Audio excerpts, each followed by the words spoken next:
Hello friends, आप सभी को मेरा नमस्कार। मैं हंसराज परिहार जूलॉजी की इस ऑनलाइन क्लास में आप सभी का स्वागत करता हूं। आज हम जूलॉजी विषय में डाइजेस्टिव सिस्टम यानी पाचन तंत्र के बारे में हम पढ़ेंगे। हमारे शरीर में निरंतर ऊर्जा के लिए हम भोजन ग्रहण करते हैं और वह भोजन हमारे डाइजेस्टिव सिस्टम यानी पाचन तंत्र में उसका पाचन होता है और हमें एनर्जी मिलती है। यानी हम कह सकते हैं कि हमें जीवित रहने के लिए ऑक्सीजन, पानी, इसके साथ-साथ हमें भोजन की भी हमें आवश्यकता होती है और इसी कारण हम निरंतर प्रतिदिन भोजन ग्रहण करते रहते हैं और जो भोजन हम ग्रहण करते हैं, उस भोजन को सरल रूप में पचाकर हमारे शरीर के उपयोग में लाया जाता है। यह कार्य हमारे पाचन तंत्र द्वारा किया जाता है। यानी जो हम भोजन ग्रहण करते हैं, वो भोजन जटिल रूप में होता है, कॉम्प्लेक्स मटेरियल के रूप में होता है और भोजन के कॉम्प्लेक्स मटेरियल को सिंपल फॉर्म में कन्वर्ट करने की जो क्रिया है, वो पाचन कहलाती है। अर्थात जटिल भोज्य पदार्थ हैं, उनका सरल भोज्य पदार्थ में रूपांतरण वो पाचन कहलाता है और पाचन की जो क्रिया है, वो हमारे पाचन तंत्र में संपन्न होती है। तो हम पहले पाचन से पहले हम यह जानेंगे कि पाचन तंत्र में कौन-कौन से अंग होते हैं, वह कहाँ स्थित होते हैं और उनका क्या कार्य होता है। जैसा कि इस चित्र में यहाँ पाचन तंत्र का डायग्राम दर्शाया गया है और डाइजेशन, जैसा कि मैंने बताया कि जो जटिल भोजन होता है उसका सरल भोजन में रूपांतरण वो पाचन होता है, जो कि पाचन तंत्र में संपन्न होता है। और पाचन तंत्र के दो भाग होते हैं, एक तो होता है एलिमेंट्री कैनाल और एक होता है उसके सहायक अंग या पाचक ग्रंथियां। जैसा कि मैं एक बार फिर इस चित्र के द्वारा आपको बताने का प्रयास करूंगा कि जो डाइजेस्टिव सिस्टम होता है, उसके दो मुख्य भाग होते हैं। उसके दो मुख्य भाग होते हैं, यानी एक तो होता है एलिमेंट्री कैनाल। पाचन तंत्र के दो मुख्य भाग होते हैं, एक तो होता है आहार नाल और एक होता है पाचक ग्रंथियां यानी डाइजेस्टिव ग्लैंड। ये दो मुख्य भाग होते हैं। अब हम देखते हैं कि एलिमेंट्री कैनाल या आहार नाल में कौन-कौन से भाग शामिल होते हैं। आहार नाल माउथ से प्रारंभ होती है और एनएस पर खत्म होती है। यानी एलिमेंट्री कैनाल में सबसे पहले माउथ या बक्कल कैविटी या ओरल कैविटी, इसके बाद में फेरिंक्स आता है, उसके बाद में इसोफेगस आता है यानी ग्रास नाल आता है, उसके बाद में स्टोमक यानी उदर आता है, उसके बाद में स्मॉल इंटेस्टाइन, फिर लार्ज इंटेस्टाइन और लास्ट में एनएस। ये जो सारे भाग हैं यानी माउथ है, फेरिंक्स है, इसोफेगस है, स्टोमक है, छोटी आंतर, बड़ी आंतर और एनएस, ये सारे भाग आहार नाल के भाग होते हैं। इतने भाग मिलकर आहार नाल का निर्माण करते हैं। इसके अलावा कुछ एक्सेसरी ऑर्गन्स भी होते हैं, कुछ सहायक अंग भी होते हैं, जैसे जीभ है, सैलिवरी ग्लैंड्स है यानी लार ग्रंथियां हैं, लीवर है, पेनक्रियास है, गॉल ब्लैडर है, ये कुछ सहायक अंग हैं। इसी में से कुछ पाचक ग्रंथियां हैं और ये पाचक ग्रंथियां या सहायक अंग और आहार नाल ये मिलकर हमारा डाइजेस्टिव सिस्टम का निर्माण करते हैं। जैसा कि यहाँ से हम पाचन तंत्र की बात करेंगे तो यहाँ ओरल कैविटी या माउथ को दिखाया गया है। यह माउथ है, ये ओरल कैविटी है। उसके बाद में यहाँ फेरिंक्स आता है। फेरिंक्स के बाद में ये जो लंबी नली है, इसे हम इसोफेगस या ग्रासनाल कहेंगे। इसके बाद में ये ग्रासनाल जो होता है, ये स्टोमक में खुलता है। ये संरचना स्टोमक कहलाती है। अमाशय हो गया। अमाशय के बाद में यहाँ से ये पतली सी नलिका, मुड़ी हुई नलिका प्रारंभ होती है। इसे हम स्मॉल इंटेस्टाइन कहेंगे। स्मॉल इंटेस्टाइन, छोटी आंत्र। और छोटी आंत्र के तीन भाग होते हैं, डुओडेनम, जेजुनम और इलियम। छोटी आंत्र के बाद में ये बड़ी आंत्र यहाँ से प्रारंभ हो जाती है। ये लार्ज इंटेस्टाइन का भाग है सारा, बड़ी आंत्र, इसके कई भाग होते हैं, कोलन है, सिक्कम है, इसके बाद में लास्ट में रेक्टम आता है, और सबसे अंत में एनएस, जो कि पाचन तंत्र का या आहार नाल का अंतिम भाग होता है। इस तरह से पाचन तंत्र में आहार नाल के विभिन्न भाग होते हैं और कुछ सहायक अंग भी होते हैं। सहायक अंगों की बात करें तो कुछ पाचक ग्रंथियां होती है, जैसे कि पैरोटिड ग्लैंड है। पाचक ग्रंथियां में सैलाइवरी ग्लैंड्स मुख्यतः होती है। जैसे सैलाइवरी ग्लैंड्स में एक तो होती है पैरोटिड ग्लैंड, यहाँ पैरोटिड ग्लैंड को दिखाया गया है। सबलिंगुअल होती है या जीभ के नीचे होती है। सब मैंडिबुलर ग्लैंड भी होती है, निचले जबड़ों के कोनों में होती है। तो ये जो सैलाइवरी ग्लैंड्स है वो पाचक ग्रंथियां होती है, भोजन को पचाने में इनका रोल होता है। इसके अलावा डाइजेस्टिव ग्लैंड में लीवर होता है, जो यहाँ दिखाया हुआ है। लीवर, एक पेनक्रियाज होता है, अग्नाशय होता है। इधर ये गाल ब्लैडर भी दिखाया गया है।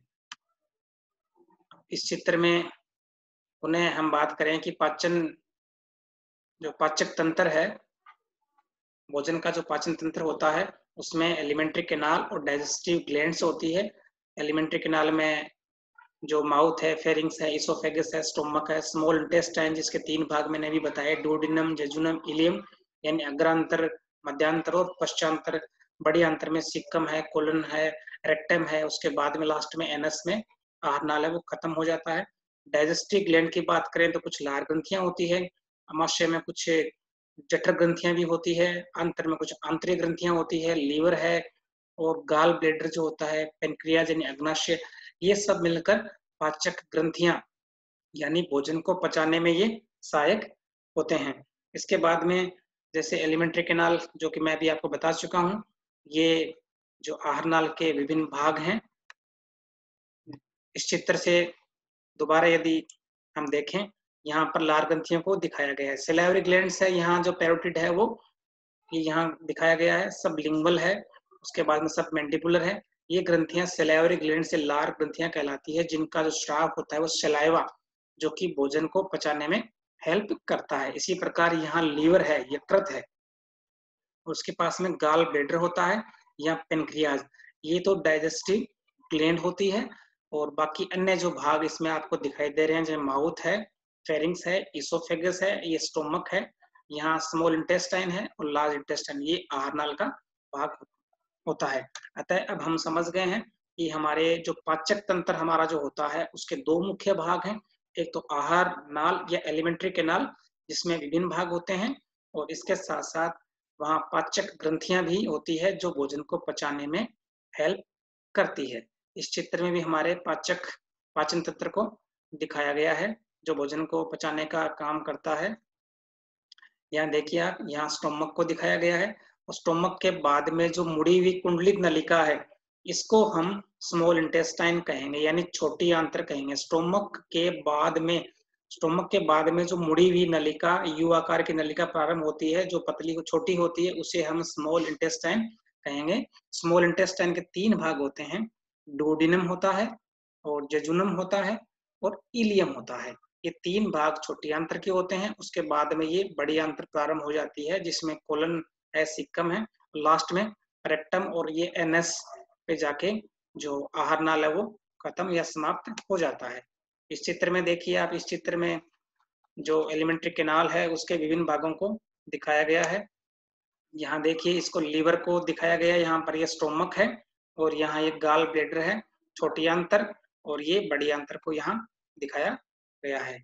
यहाँ स्टोमक को देखिए आप, ये यहाँ इसोफेगस, ऊपर से इसोफेगस या ग्रासनाल यहाँ स्टोमक में खुलता है, और यहाँ ये स्फिंक्टर होता है। इसके बाद में ये इसकी बॉडी है, स्टोमक की बॉडी है, और लास्ट में यहाँ पाइलोरिक स्फिंक्टर होता है, यानी हमारे जो आहार नाल का जो मुख्य भाग है, जो स्टोमक है, उसमें इसोफेगस ऊपर से एक नली है, वो नली आती है और यहाँ आके स्टोमक में खुलता है।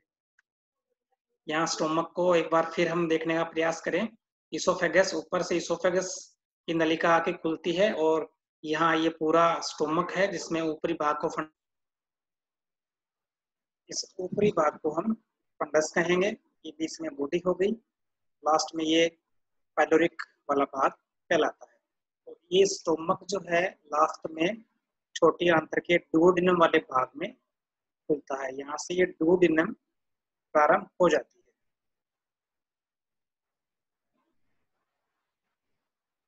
यानी हमारे पाचन तंत्र के साथ जो आहार नाल होती है उसमें जो सहायक ग्रंथियां हैं जैसे कि सैलिवरी ग्लैंड्स, लीवर और पेनक्रियास, ये ऐसी ग्रंथियां हैं जो भोजन को पचाने में हेल्प या सहायता करती है। जैसे यहाँ सैलिवरी ग्लैंड्स को दर्शाया गया है, जो हमारे बाह्य कर्ण होते हैं उनके नीचे पैरोटिड ग्लैंड को दिखाया गया है। ये सैलिवरी ग्लैंड है, लार ग्रंथि। इसी प्रकार यहाँ निचले जबड़ों के कोनों में सब मैंडिबुलर ग्लैंड को दिखाया गया है। यहाँ सब मैंडिबुलर ग्लैंड होती है जो कि सलाइवा का स्राव करती है। इसी प्रकार यहाँ जीभ के नीचे सब लिंगुअल नामक ग्रंथि होती है।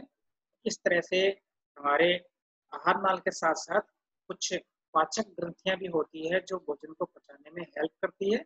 इन्हीं पाचक ग्रंथियों में सैलिवरी ग्लैंड्स होती है, लार ग्रंथियां होती है जो पैरोटिड, सब मैंडिबुलर और सब लिंगुअल, ये ग्रंथियां लार ग्रंथियां कहलाती है जो हमारे शरीर में अलग अलग भागों में स्थित होती है। इस चित्र में हमें यहाँ लीवर और स्टोमक दिखाई दे रहे हैं। जैसा कि स्टोमक के बारे में मैं पहले से बता चुका हूँ।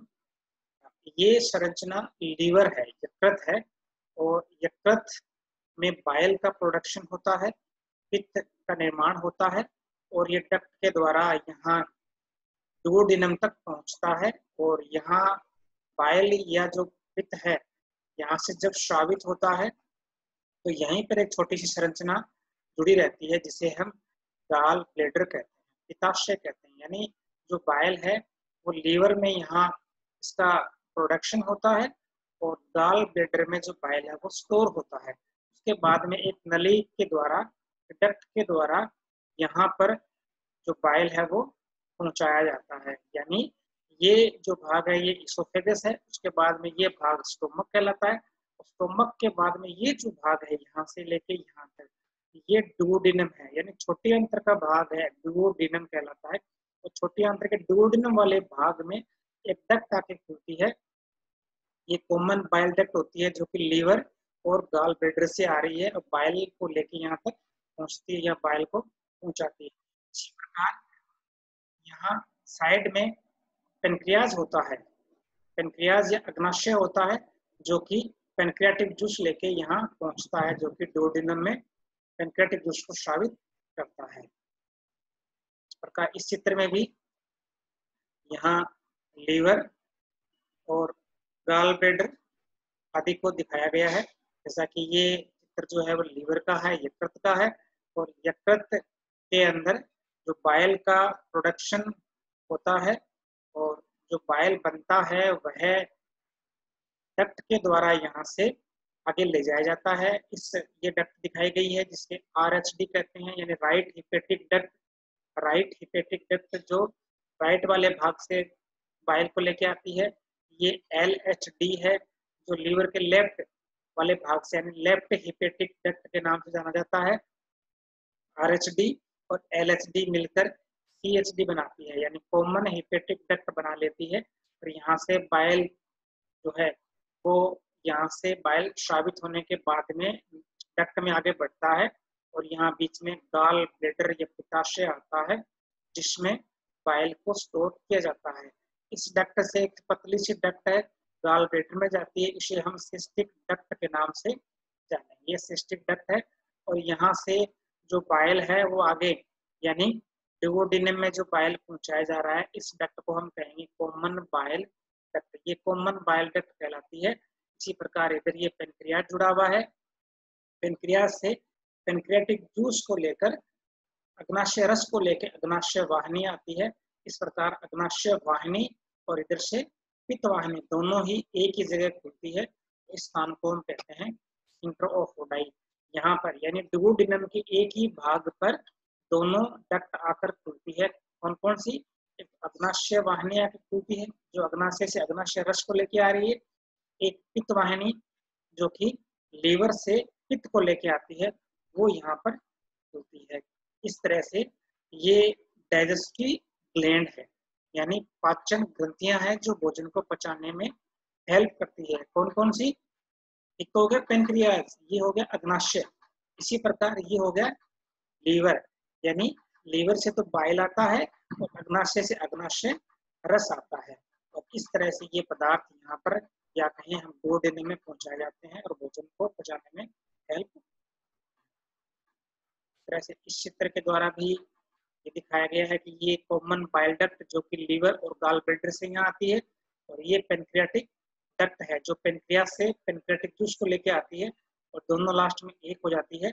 और डुओडेनम या श्रेणी में जो अंतर का भाग है वहां पर स्फिंक्टर ऑफ ओडाई द्वारा एक ही जगह वहां खुलती है। ये देखिए कॉमन बाइल डक्ट है और ये पेनक्रियाटिक डक्ट है। यहाँ पर स्फिंक्टर ऑफ ओडाई बनता है और इसके द्वारा डुओडेनम वाले भाग में बाइल और अग्नाशय रस को यहाँ पहुंचाया जाता है। इस तरह से जो भोजन का जो पाचन करने का जो मुख्य कार्य है वो पाचन तंत्र में संपन्न होता है। और पाचन तंत्र में जैसा कि मैंने आपको बताया मुख्यतः दो भाग होते हैं, एक तो आहार नाल और इसके साथ में डाइजेस्टिव ग्लैंड यानी पाचक ग्रंथियां।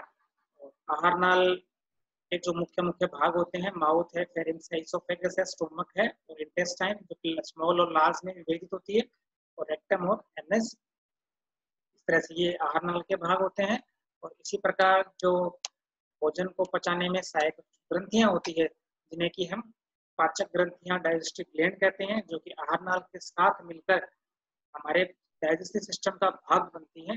उनमें से सैलिवरी ग्लैंड्स और एक लीवर और पेनक्रियास। इस तरह से ये ग्रंथियां हमारे भोजन को पचाने में सहायक होती हैं, हेल्प करती है। इस तरह से हमने आज समझा कि किस तरह से हमारे शरीर में हमारे द्वारा ग्रहण किया गया जो भोजन होता है उसको एलिमेंट्री कैनाल और पाचक ग्रंथियों के सहयोग से उसका पाचन होता है, जो कि हमारे शरीर के लिए बहुत ही जरूरी होता है, आवश्यक